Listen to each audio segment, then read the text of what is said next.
partir de que idade a pessoa já pode ser responsável por um crime que cometeu, hein? O assunto que vem à tona cada vez mais que um caso alcança grande repercussão, é cometido por adolescente, acabou virando uma proposta de emenda à Constituição.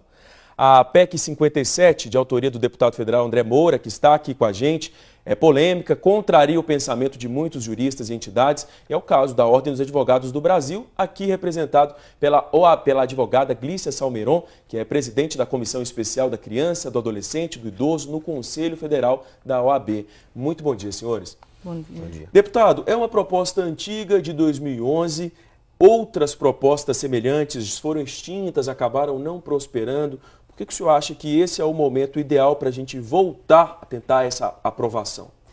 Olha, por conta do nível de tolerância que a sociedade brasileira hoje não suporta, de crimes praticados contra a vida e contra o patrimônio público por esses menores de 18 anos de idade. Esses menores hoje têm o direito de votar e decidir através do seu voto o destino de um município, do estado, da nação. Têm o direito até hoje de trocar de sexo. Mas quando cometem um crime violento, principalmente, eles são tratados como crianças. E hoje eles têm a consciência plena que a legislação em vigor hoje, que é o ECA, Estatuto da Criança e do Adolescente, os deixa impune. Isso está claro. Então é necessário que, do mesmo jeito que esses jovens hoje têm o direito, esses adolescentes, não é, algumas vantagens através da legislação, que eles também tenham limites, não é? E o limite nós só poderemos dar com a redução da maioridade penal, para que eles não se sintam impunes ao cometer crimes, principalmente violentos, como hoje eles cometem. E segundo a estatística do próprio Ministério da Justiça, esses menores cometem os crimes mais violentos praticados hoje no nosso país. Quem é a favor da PEC acaba defendendo, colocando a situação de que seria a forma mais acertada hoje, ideal para tentar reduzir os índices de criminalidade, principalmente nessa faixa etária, né, desses adolescentes. Como é que a senhora vê essa questão? A senhora acha que existiria uma outra forma para a gente tentar reduzir esses números? Bom dia telespectadores, bom dia deputado. Primeiro eu gostaria de dizer, com todo respeito, que existe um grande equívoco, né? Nessa concepção de que reduzindo a idade do adolescente para, né, cumprir, para ser penalizado na forma do Código Penal, vai resolver o problema da violência. Até porque nós não somos a favor da violência, né? Mas nós somos a favor de direitos e somos a favor de implantação e implementação de uma legislação que já existe. O Estatuto da Criança e do Adolescente tem 23 anos de existência. E, portanto, lá no próprio Estatuto da Criança e do Adolescente, existe sim a penalização e as sanções que são previstas para esses adolescentes, né, cumprirem as medidas socioeducativas que, aliás, não são, né, implantadas em nenhum dos estados brasileiros. Né? O Estado brasileiro tem um débito com a infância e com a adolescência e, portanto, agora, recentemente, o CNJ determina o fechamento de algumas unidades de internação, porque os adolescentes que cumprem medidas socioeducativas são tratados em condição muito pior do que os adultos que estão encarcerados. Portanto, eles cumprem medidas sim, isso precisa ficar claro. E segundo, porque as estatísticas comprovam que, na verdade, né, os crimes contra as pessoas, na verdade, na sua maioria, não são praticados contra adolescentes. Isso são dados estatísticos. Inclusive, recentemente, nós estivemos, através do Conselho Nacional da Criança e do Adolescente, com a nossa representante, presidente do Conselho, colocando esses dados estatísticos lá na Câmara dos Deputados, numa audiência pública, onde se discutia, né, as propostas, os projetos que dizem respeito à redução da maioridade penal.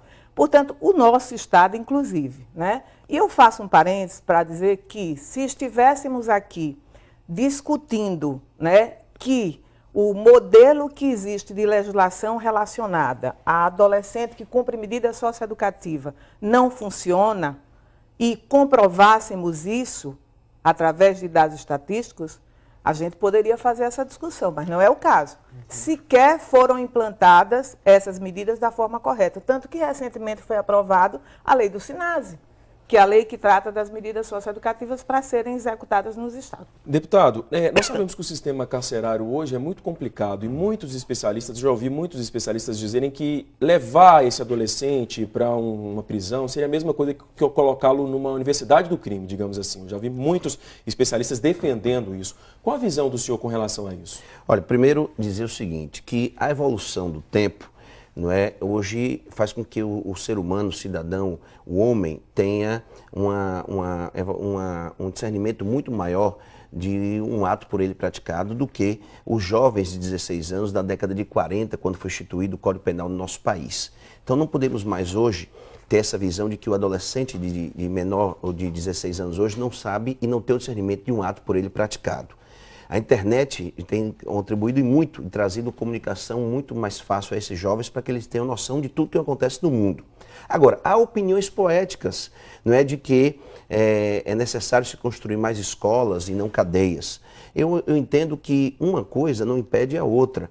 Eu entendo que do mesmo jeito que se erguem hoje estádios de futebol, no mesmo ritmo, nós podemos construir mais cadeias com estrutura melhor para poder receber esses adolescentes e mais escolas que possam dar a eles uma qualidade de vida e de possibilidade profissional muito melhor do que a de hoje. Agora, nós não podemos viver com os antigos discursos que já, pelo passar do tempo, já não podemos mais admitir de que no nosso país nós temos que esperar que nós tenhamos uma educação de excelência, políticas públicas, as ideais para os adolescentes, para que depois nós possamos pensar em reduzir a maioridade penal.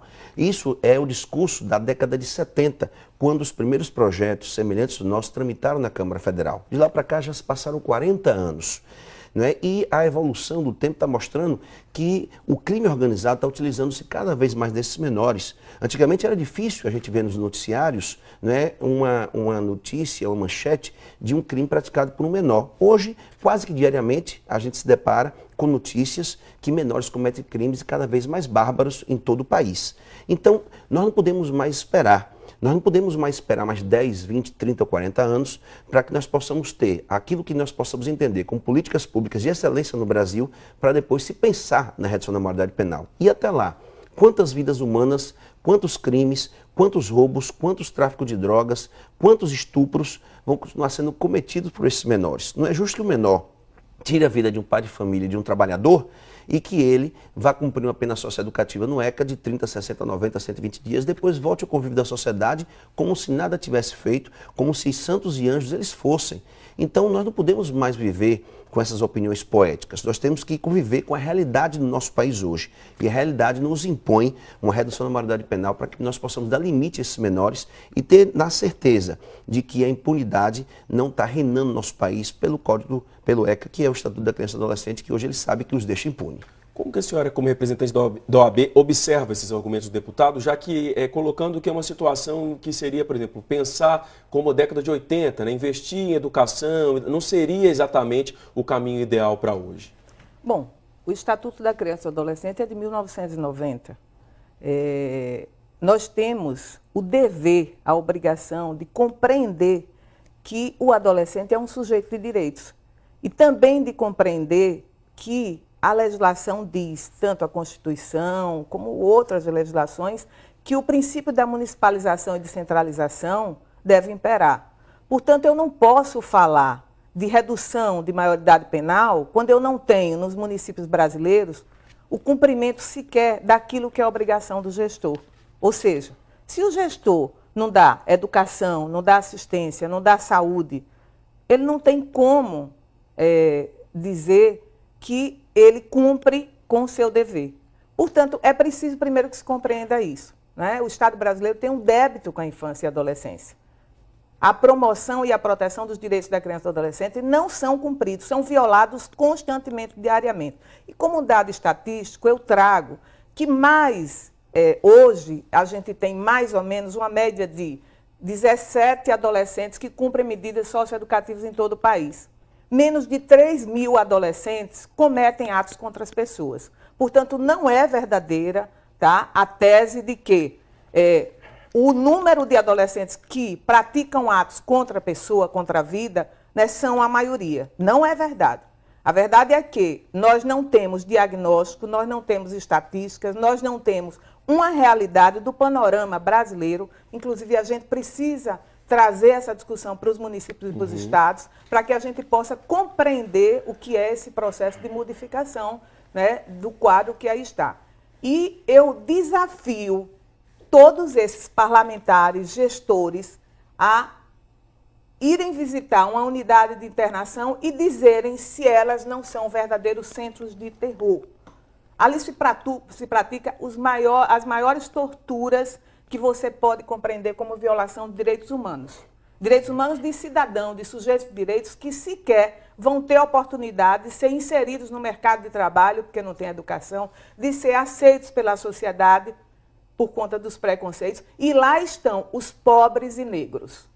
Lá não existem adolescentes de classe média. É preciso que a gente chame atenção para isso, porque, mais uma vez, isso não é um discurso poético, isso é a realidade, está comprovado, e é preciso que a gente compreenda que esse não é o caminho, essa não é a alternativa, e eu acredito que é preciso que a gente amplie esse debate e que a gente traga a sociedade a compreender melhor o que existe de deficiência, o que existe de implantação de medidas socioeducativas, de medidas de acolhimento, não é? O que os estados e o que os municípios estão fazendo em prol da sua comunidade, porque esse é o papel, inclusive, dos gestores e dos parlamentares. Realmente o assunto é polêmico, infelizmente, o nosso tempo acabou. A gente vai voltar a falar sobre esse assunto e vai acompanhar, porque justamente é preciso trazer a população, trazer a sociedade para uma discussão como essa, que é muito importante, né? Eu quero agradecer mais uma vez a presença e um bom dia para os senhores. Obrigada.